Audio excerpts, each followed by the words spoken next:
So you were telling us about the high school team of the week. Yeah, we were playing Centennial High School in my senior year in basketball, and we beat them at Centennial to win the Bay League championship.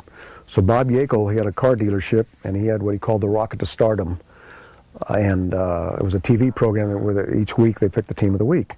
And now the MC was Tom Fears, who was an All-American at UCLA and All-Pro with the LA Rams.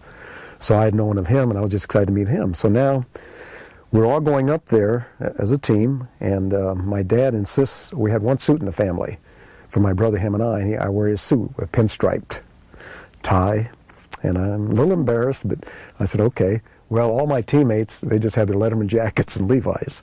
So we're getting, as Tom Fears talks and tells about our accomplishments that week and everything, and he says, oh, by the way, I'd like to talk to this haberdasher over here. And I got a little embarrassed. And then, but it was funny because Bob Kelly, who I was telling you my first idol there, the announcer, his nickname for Tom Fears was Chrome Dome. So because he was bald. I said, well, okay, Chrome Dome, if I'm a haberdasher when the program was over. He laughed. He said, you knew that? And I said, well, I was a big fan of yours. But that was just a moment in my life that, there was a couple other things now that I've done in Redondo that are a little different. Where we're standing now, when the recreation center was closed here in 1958, I was the last recreation leader working there that day. It was March of 1958, and we closed the gym. And then the other thing, today as you watch basketball, there are so many assistant coaches on each team and everything. And in our day, there was just one coach per each team. Well, I became the first assistant coach in Bay League history. And how that came about is, when I was a sophomore in high school, I played for John Kincannon. He was my coach. And he previously played in the NBA for the New York Knicks for 1 year. He was ahead of his time basketball-wise in the 50s.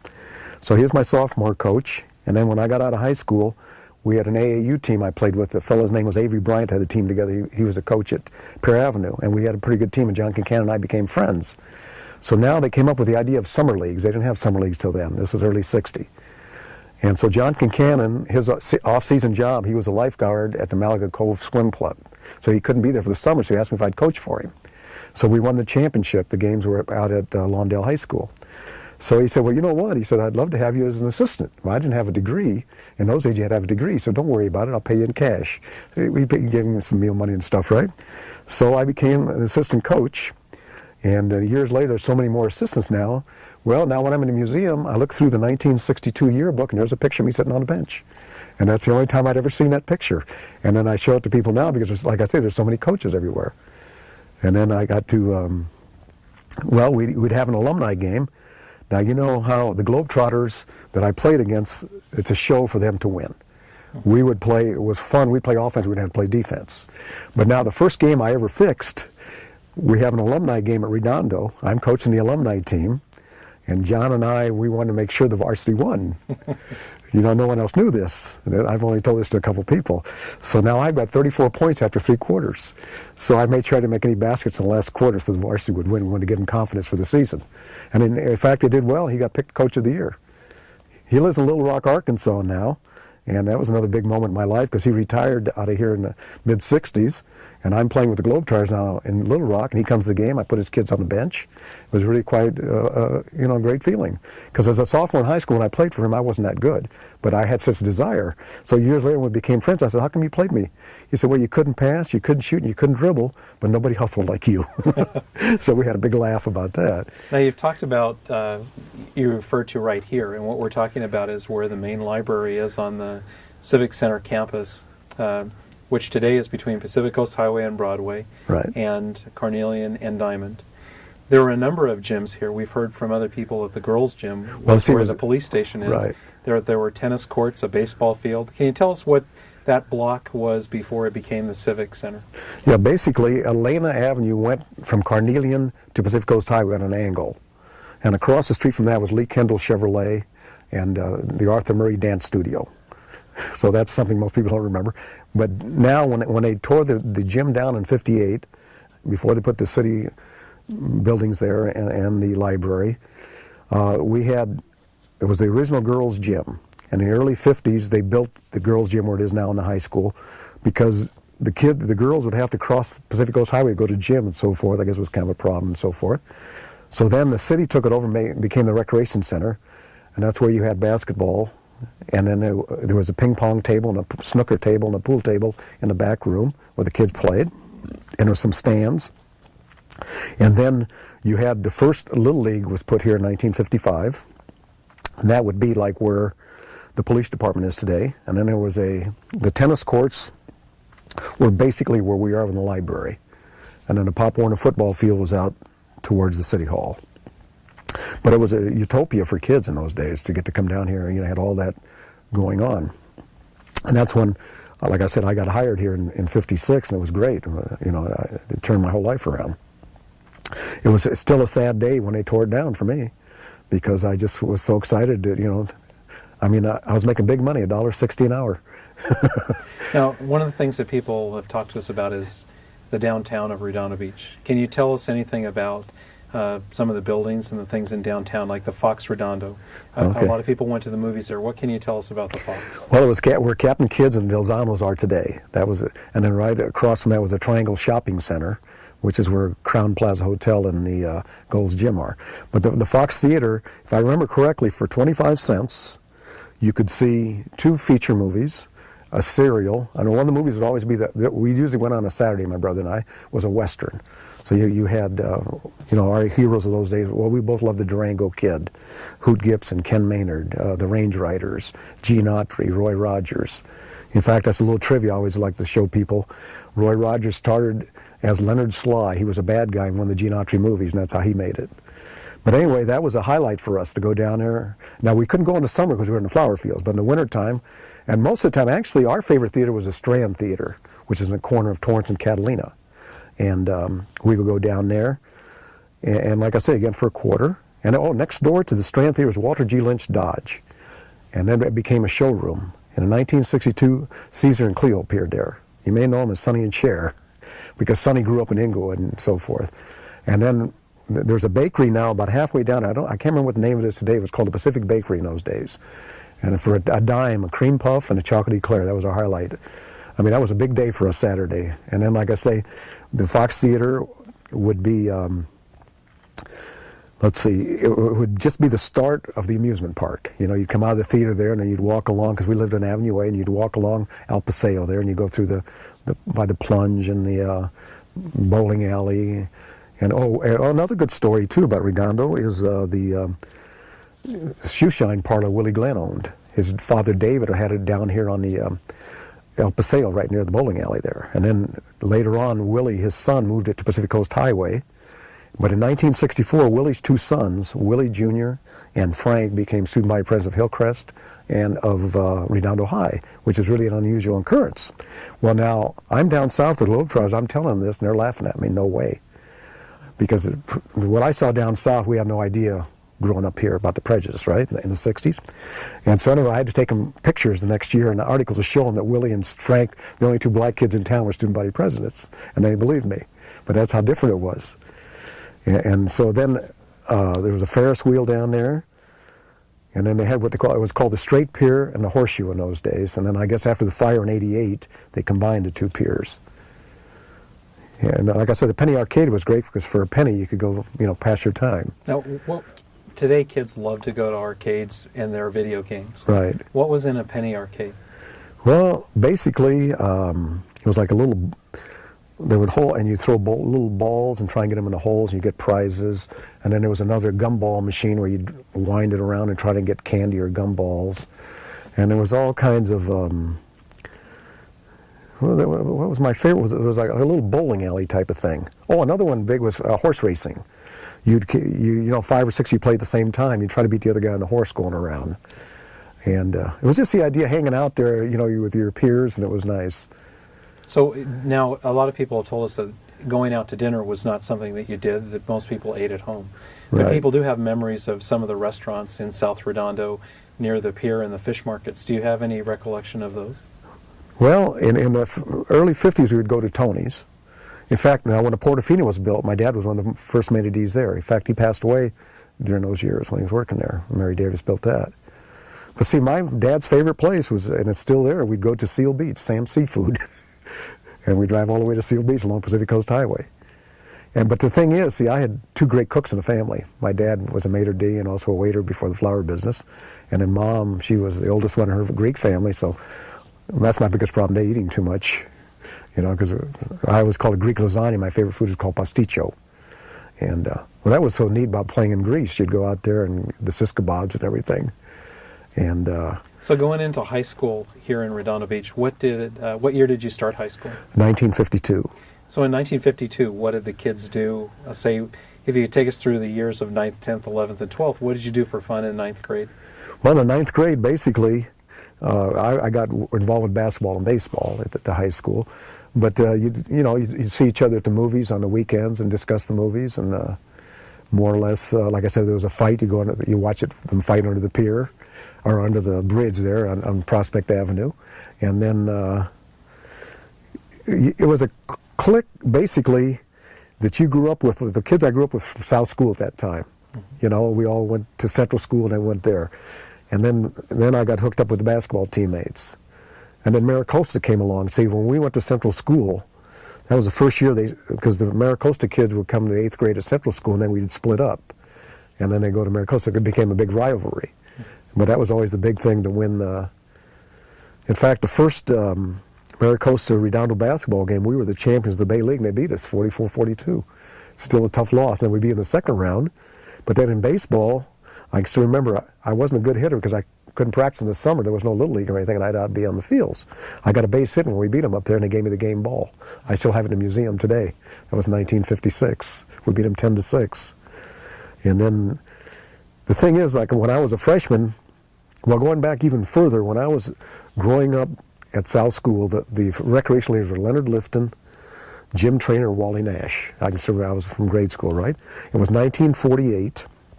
And I'm walking down the little grocery store in Catalina and Avenue A from the house, and Mr. Lifton, he's sitting on his doorstep listening to the World Series. He's from Ohio, Cleveland, right?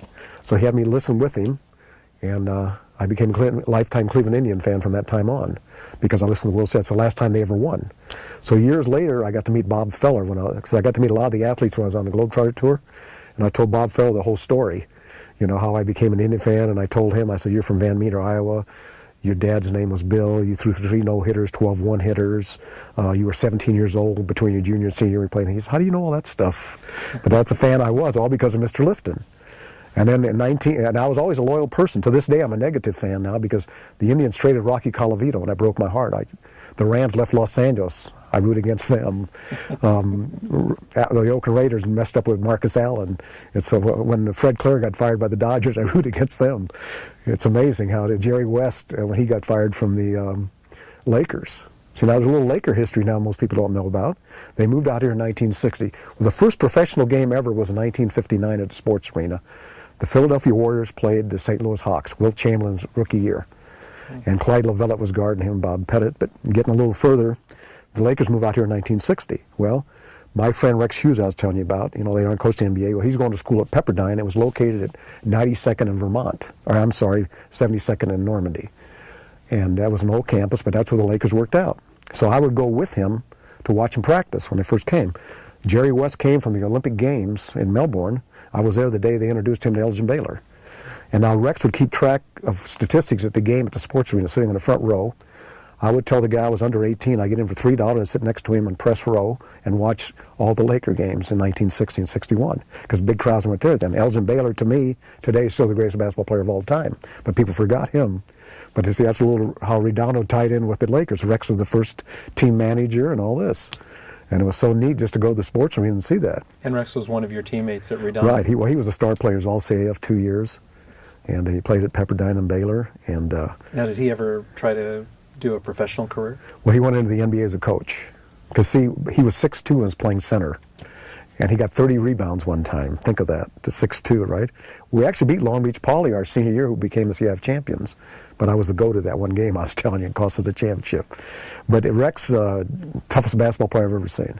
But he was the head coach of the Sacramento Kings. He coached at SC, Kent State. He was at USC when Bob Boyd was there as an assistant. And he's a legend in Redondo basketball. Like I say, he had the best team ever in Redondo High School. They were 26-1. They won 26 straight games. But he's a guy that I couldn't put enough words good about him. Now, people seem to. We've heard a number of stories about famous people who have lived in Redondo at different times. You talked about Caesar and Cleo, Right. which are Sonny and Cher. Well, they appeared at that showroom. Now, did you ever know them living in Redondo, or? No, I never knew that. I think they lived in Inglewood. See, now, who lived in Redondo that through them, like Demi Gwines, who later became Demi Moore, and then Charles Lindbergh. Now, in fact, the house he grew up, or actually lived in 1916, 408 Catalina, is still there. It's an old bronze apartment building. So if anybody wants to see, they can drive by 408 Catalina. And then... Now, how did you know Demi Moore's old name? I got through the yearbook. And I see we got all the yearbooks of the high school at Redondo. Okay. Just like now Tracy Lords. Her name was Nora Kuzma.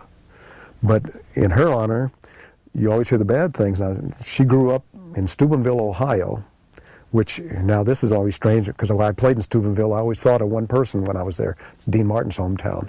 Mm-hmm. And we'd go, but anyway, she lived in a one-bedroom house with 6 brothers and sisters. They moved out to Redondo. Her mother's boyfriend was molesting her at 12 years old, from what I understand the story. That's how she got the phony idea to get into movies, to get away from the home. Because you always hear the bad things, but, And then Squeaky Fromm, reading about her, because she's another infamous Redondo student, and she graduated from Redondo, but her father threw her out of their home at 17. She lived over there by the museum, where the museum is now. She's homeless on a bus bench in Venice, and here comes Charles Manson. Well, he's a master manipulator, obviously, right? And supposedly now, when all that happened, where she tried to shoot President Ford, there wasn't a bullet in the chamber. But she wanted to go to jail because her 3 friends in Manson were in jail for killing Sharon Tate. But like I say, you always kind of hear the bad things, and because that's how I always looked at it, till I read some of the stuff about it. Now, going back to high school, one of the things when we've talked to the men that we've interviewed, they remember their first cars, and we've heard some funny stories about how to get a driver's license and the first car that they built and where they got it. Now, did you have anything like that? Well, I didn't get my first car till I was after high school, a freshman at El Camino. And in fact, my brother was 3.5 years younger than I, and he always wanted to learn. I learned how to drive with the old stick shift in the pickup, and so he wanted to learn, and he mashed it into a tree. Of course, we're out in the flower fields driving on dirt roads. And then I can still remember my dad. I was out in the flower fields. In fact, it was the year by the Fisk Lane there, and he and his friend, a guy by the name of Dan, they went and bought a Pontiac for me, so I go to El Camino. And drove out in the flower fields. It was one of the great moments. My dad was always so generous. Like, I wanted a bicycle. I was in the 6th grade. I come home from lunch from South School, and there was a Schwinn waiting for me. And then basketball, it was rubber basketballs in those days. He wanted to buy me a leather one. I was kind of embarrassed because you weren't supposed to go outside with a leather ball. But that's how Pop was. He was always so good-hearted. In fact, like I say, he was tough when I was young. For the last 12 years, we got along great. And like I say, he has a lot of Redondo history because he was the first maitre d' at the Steak Knife, which was the restaurant in the South Bay Bowling Alley. And he worked at the Portofino, and then when I was 21, he had a beer bar on Phelan Lane and Artesia Boulevard, which is now called the Backstreet Lounge. We called it the Beer Garden. And I worked there at 21 years old. That's how I got out of school. That was my excuse. And I could always remember I used my New York accent when I answered the phone. I go, "The Garden, how can I help you?" Because I always loved him. Well, see, that was another thing. As a big sports fan, Madison Square Garden, when I got to go in there, I was just in awe. Just things I got to do, because I had never left this area until I was 23 years old. Then all of a sudden I started freezing all over the country. Well, you're talking about the bowling alley, and recently they took the bowling alley, tore it down. Down now, right. And that was at the South Bay Center. Right. And which is now the Galleria. Well, it was about 2 blocks south of, there's a, let's see, what is that store there? There used to be a Rite Aid drug store. It's right across from that. Yes. And that's where that was. Now, what do you remember about, this isn't something that most guys remember, but when you had to go buy that suit or buy something, where did you go to buy things in Redondo Beach when you were growing up? Well, or actually, did you have to go to Los Angeles? Mom went to Inglewood. There was a Broadway and a May Company there. That was her famous place to shop. And then, like sporting goods stores, there was a Proden and Foot on Pacific Coast Highway, and that's where we got our tennis shoes. And now, where was that? That was, let me think here now, about the 100 block of South Pacific Coast Highway, in that general area there. And that was Proden and Foot, and they were 2 famous tennis players. They played professionally. They were a doubles team. Now, what was the name of that shop? Proden and Foot, and it was a sporting goods store. And then, like I say, Vince DiMaggio had a store, sporting goods store on Pacific Avenue. And then there was the LJ Arms Hotel, which was pretty famous at that time. Now, did you ever go in the LJ Arms? I walked in the lobby a couple times as a kid just to look at it. And what was that like? There's a picture of it today at the pier. It was really nice, I thought, at that time. It's hard to compare things from the 40s to today, but I live in the past, so that's why people ask me about internets and stuff like that. See, I live in the past, so I worked in a museum. Now, I don't know, one of the somewhat famous people, you've talked about Dick Lane being here, right. That he announced the fights at the wrestling matches. Redondo Bar. Yeah. In the old Redondo book, there's a picture of him interviewing Fifi Malouf. Right. What do you know from the talk in town and things about Fifi Malouf? Well, the first thing I remember is my mother having a fit about it in the 40s, saying, how can they let that woman have that kind of business? But anyway, I guess it was a happy hour cafe in the front and a brothel in the back. And that's how they'd go in the back. And then I still remember, that picture you're saying that Dick Lane was interviewing her. In fact, there was an article in the Breeze a while back. It was kind of funny. The headline said, did Miss Fifi sell more than ice cream? And now, what did your mother say about that? You probably remember conversations at the dinner table or something. And what did she talk about? Well, basically, Mom was very old-fashioned. Grew up in a Greek immigrant family. She never dated. She met Pop and all this. And, she didn't believe in those things to sell their bodies, And see, most of the neighborhood was the same way. They were all Mom's age, and they all talked about it. And they didn't agree with it. And because that was like on Burl Street, I think, down where it ended, right at Redondo. Now, one of the things that in the book it talks about one of the mayors asking her about going in through the back, and she said that they'd keep coming through the back just like you, Mr. Mayor. What do you remember about politics in Redondo Beach growing up? And a lot of people aren't ever aware of it, but were you aware of any of Well, the only thing I knew the Zulager family real well, because Bill Zulager was mayor there. Bob Zulager was a couple years younger than I. In fact, he had a intramural basketball team at El Camino, and I wasn't even going to school then, but he wanted to win, so he put me in. And they used me, and I was still going to El Camino, but he knew I wasn't. I had one of my worst injuries, because the guys were so bad I was messing around and I tore my hamstring. And then Mary Ann Zulager, the younger daughter, right here in 1958, she played on the softball team I coached. She was my second baseman. She's a teacher now at Paris. And but before then, like I said, I was in a sheltered life. Mm-hmm. To me, today, Harry Truman and Franklin Roosevelt were the biggest men in life to me as growing up as a kid, presidents of the United States. And I always remember reading that little quote Babe Ruth made one time. They said to him, "Why did you make more money than President Hoover?" He said, "I had a better year." That's how, look at today how it is, right? So how do you think Redondo Beach has changed from 1943 till today, now that you've come back for the last 3 years? Well, the biggest thing is overpopulation, traffic. It's still a great city and everything, but there's just so many people. And it's, it's like I say, it was so nice going to that centennial reunion for the high school. It was really a great job to put on. And they deserve accolades, all those people that did it, because they put their time in. And just to get to see people you knew from the old days, and we sat and talked about the old days. Just like I say, sports. In those days, the kid that grew up in the area got to play in the high school team. Now, they recruit them. Seemed like Palos Verdes. There's another couple of famous Smothers. The Smothers brothers went to Redondo High. They lived in Hollywood Riviera and PV area, because Tommy was a year older than I, and Dick a year younger. In fact, Tommy held the pole vault record, 12.5 feet. At the high school, they used bamboo poles in those days. And then Dick was a cheerleader when I was a senior. And but like I say, the biggest change is just overpopulation, I think. Just like, I don't know, Willie Glenn in that book, did you see what he doesn't like about Redondo is the condominiums? And he's talking in the 80s. Mm-hmm. Because now, like, for instance, where I grew up, on Nob Hill and Avenue A, between those, there's one house left.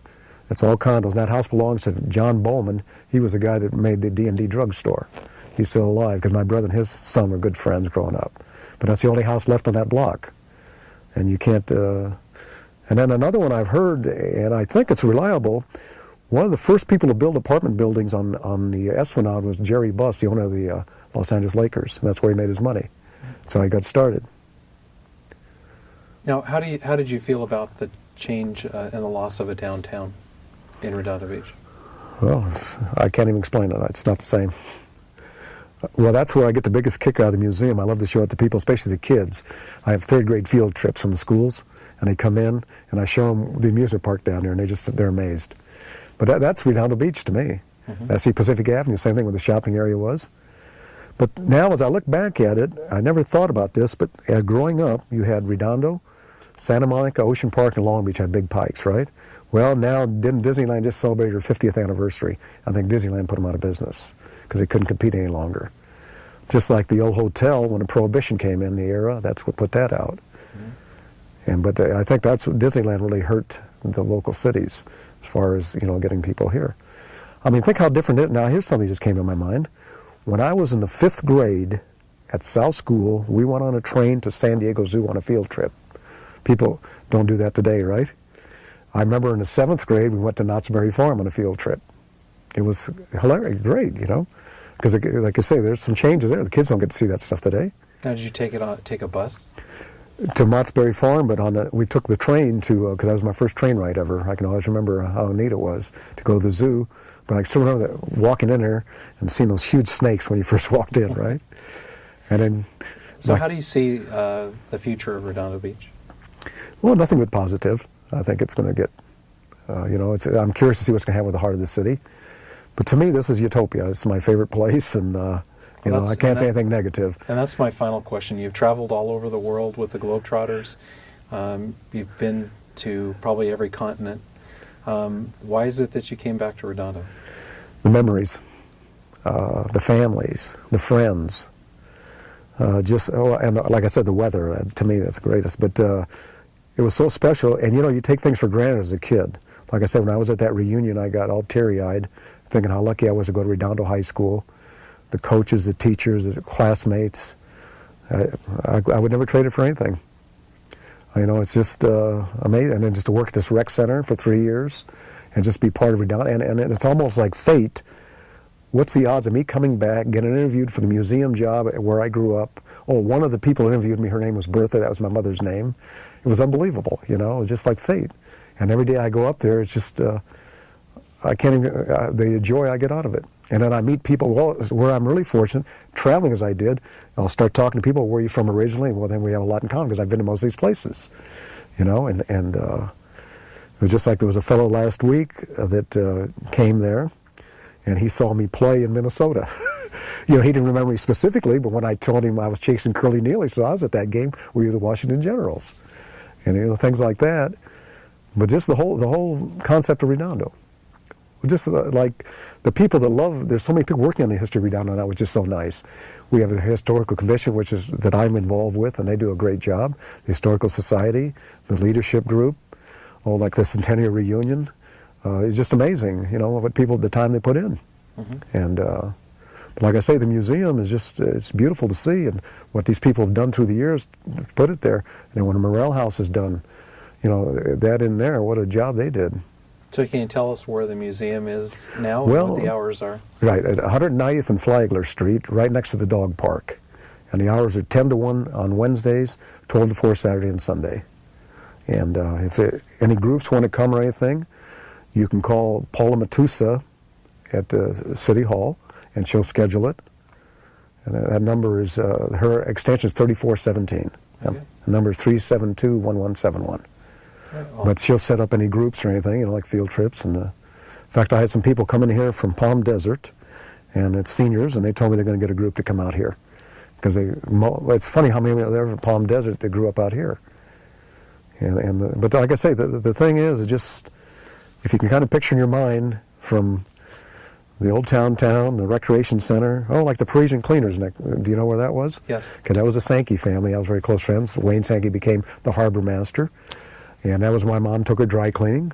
And then their father, there used to be in the old days in Gardena, race car drivers, right? He got in an accident, got crippled for life, Nick Sankey. Mm-hmm. And that's what changed their lives a lot. But the Corey family, they were all related. The Skipper family. And I see the Daily Breeze used to be the Redondo Beach Breeze. That was down there by the ocean. And it was just, like I say, it was all in one place. I guess that's probably, answering your question, the best thing to tell you.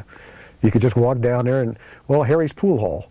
That was a big thing in those days. But before TVs were plentiful in the houses, I'd come down and I could watch the World Series through the window. You'd have a TV set there. And where was Harry's Pool Hall? Well, it would be, if you put it in your mind now, a block past Catalina on Torrance Boulevard, just where it hooked into Pacific Avenue. So was that on Coral?